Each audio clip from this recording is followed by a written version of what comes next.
Everybody, welcome back to Maker's Playground HQ. I am Izzy, and today I'm going to show you how to take some yard debris and some scrap wood and show you how you can make $300 or $400 with it.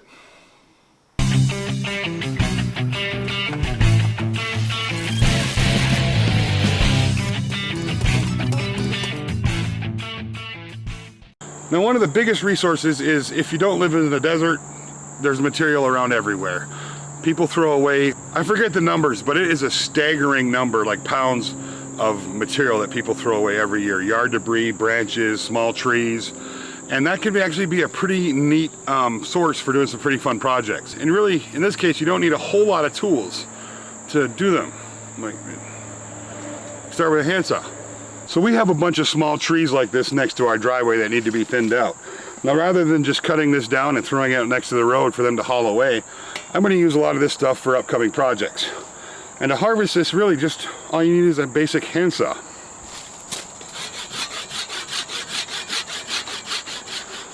And what's that?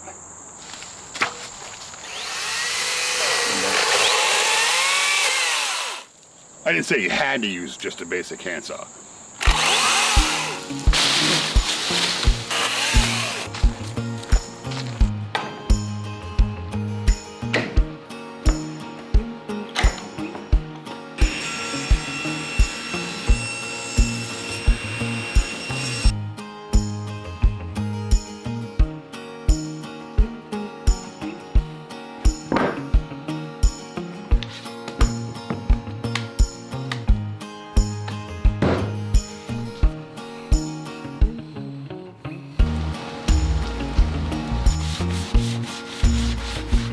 All right, so with the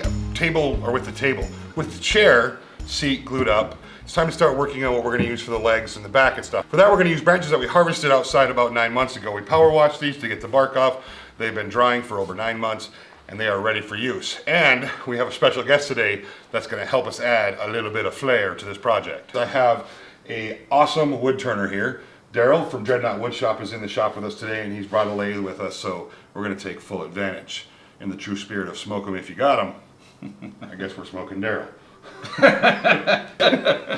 So what I'm gonna do is chop these down to about 15 inches in length with the 2-inch top. That's gonna give me a seat height of about 17, which is a really comfortable height for like a tabletop height or just a lounge height.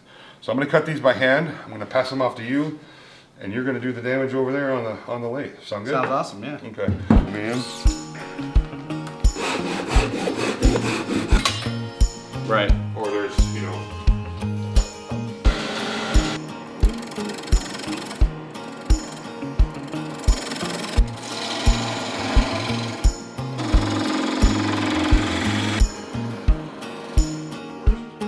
Okay. Both sides are awesome. You know,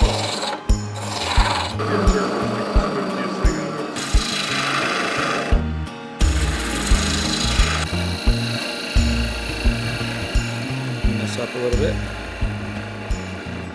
all right, this is pretty awesome. You got some really fun details on the bottom, what's going to be the bottom of the legs, and then you turned a couple of really cool finials that we can use on the top of the chair if it works. Yeah. And what I love about this is that these are just branches we cut out of the yard. Yeah. You know, and the grain structure, because of the off center, just makes that look amazing. So there are some little cracks in here, but there's nothing to worry about on that. This is super dry and it's very stable. So this was a branch in the yard. Yeah. So thank you very much. You're welcome. We have a buttload of work to make this chair look awesome, but you definitely got us off on the right track. So thank you very much. Awesome. All right, cool.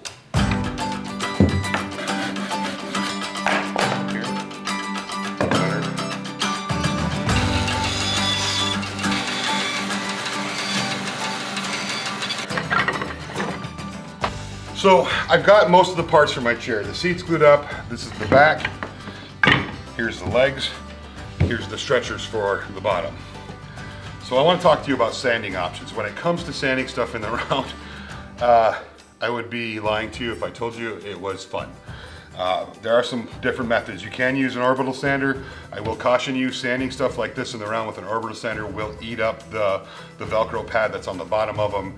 You'll figure every 4 or 5 chairs you'll be going through a new Velcro pad. So If you're gonna be doing that, just be aware that that will cost you your Velcro pads and that you'll need to replace them.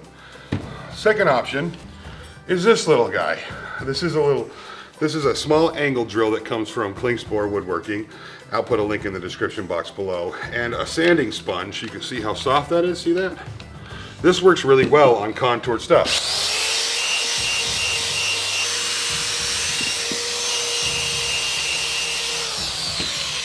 Another option that I really like, and one that I use quite frequently as of late, is this. Now when I first saw this, I thought it was gimmicky. It is a glove that sandpaper sticks to. See this right here? I'm using it all the time and I freaking love it. Check this out.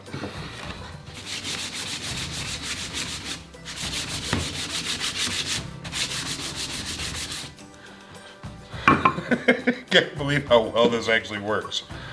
And it's comfortable. And in the right frame of mind, this could almost be therapeutic. There's another option, hand sanding, literally. Now, because I do a lot of stuff that's in the round, I have a big giant flap wheel, and we're going to show you that next. This is the combination pneumatic drum. All that means is this is an air-filled bladder below the sandpaper, so when I push on it, it contours down. And this is a flat sander with, I believe, 120 grit on it. This makes really short work of sanding things in the round. You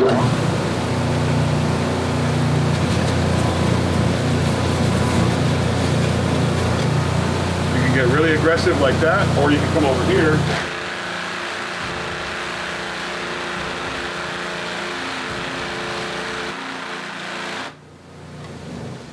and use the flap wheel.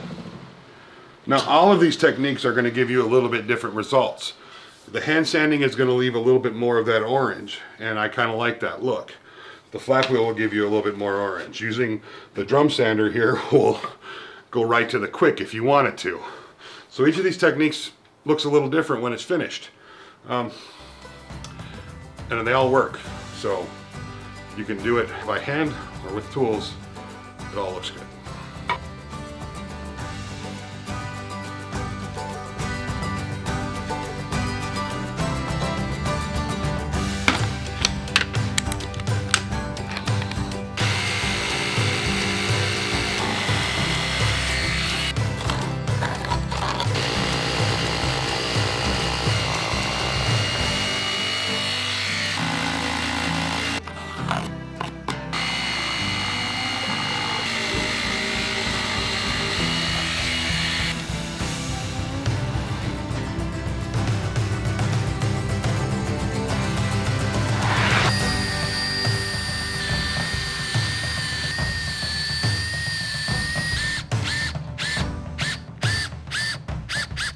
So I'm getting ready to carve out the butt cup on this, and I'm using an abrasive wheel from Kutzall.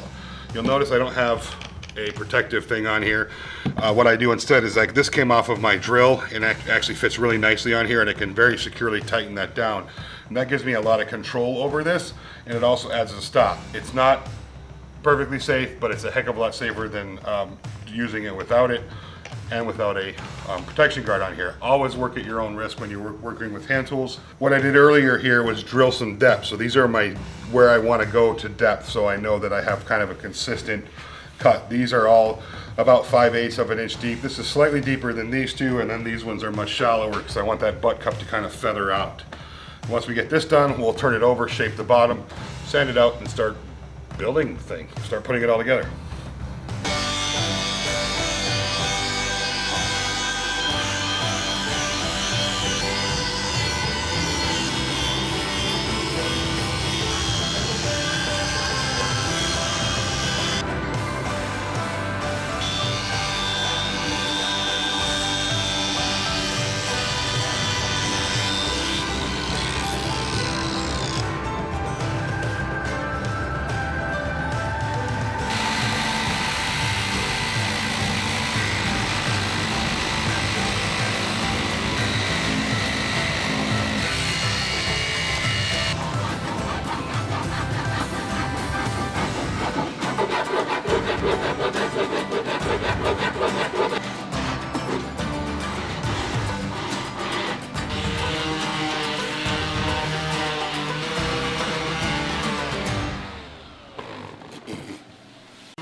On the back support, there's a couple of ways to do it. You can just cut the angle that you want, drill a hole through, put a lag in, and then use a bracing member from like here to here to keep the extra support. Or you can dowel it like this. This is probably the more trickier way, so I put a tenon on the end of this. Now I need to kind of sort out the angle I want, the position I want for both of them, and then drill a hole that matches the angle of the tenon to get the angle on the backrest that I want. This looks a little bit better, I think, and as far as a finished look, but it is a little trickier, and either way works. So if I was doing it the other way, I would find the angle I want. Well, let me get that right. And then I would cut the actual log to match the angle that's on the chair. And then just like we did on the bottom, the legs, drill a hole through, run a lag through screw, a lag screw through it into this here, and then add some kind of secondary angle support from here to here. And it doesn't need much, just something small. That can add a really cool look if you find the right branch. But in this case, I want to go ahead and use the tenoning method. So I'm going to go ahead and just kind of eyeball the angle I want and the position I want, which would be about right there. And then I'm going to drill that hole. So this is all kind of eyeball and feel, which is a little bit tricky, but once you do it a few times, it actually becomes pretty intuitive. I like that angle and splay. That's what we're going to do.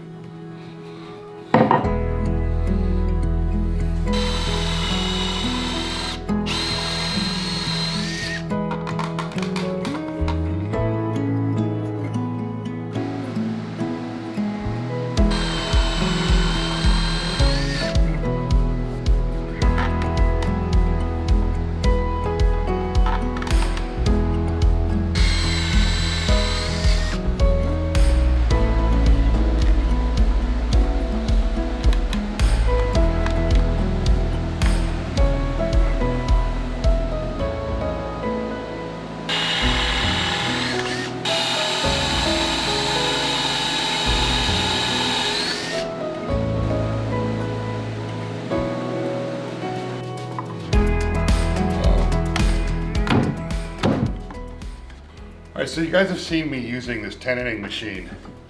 This is a bit or cutter that goes on the end of your drill. And it's just called a log tenoner, something I got off of Amazon. And it makes, obviously, doing these tenons really easy. You don't have to use one, you can always whittle that down by hand, but when you start talking about all these different joints, that's a considerable amount of time you're saving by switching to something like that. A little bit of the trick with that is though is lining these up fairly straight. I really need to make a jig for that, but you can do an adequate job just freehanding it like we're doing for this chair build. I was going to put some logs in between here, but I think rather than doing that, what I'm going to do is, I've used alder for the seat, I may end up putting some vertical alder slats in here. I think that'll help add to the build a little bit, give it a little bit more balance. That's what I'm saying.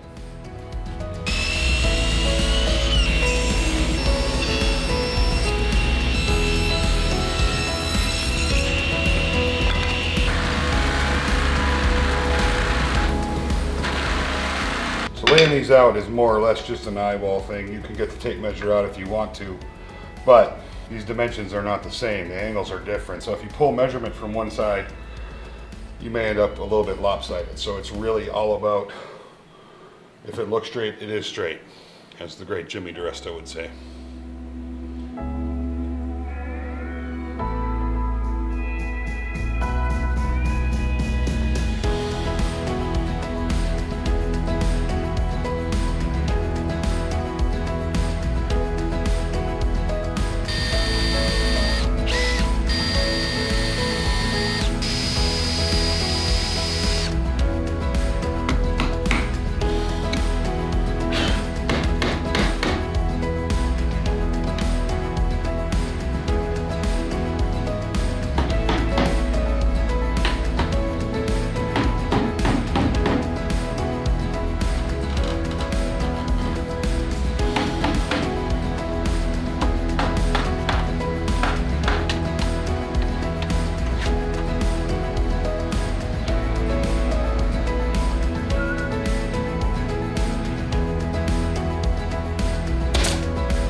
Everybody, thank you so much for watching. I hope you enjoyed this build. So just wanted to show you that, you know, you don't have to go to the store to get a bunch of material to build something pretty cool. You can do it in your backyard if you've got a few branches laying around. So if you enjoyed today's video, thumbs up, always appreciated. And of course, share it around. We really appreciate that. All the links for the products and stuff we use today are in the description box.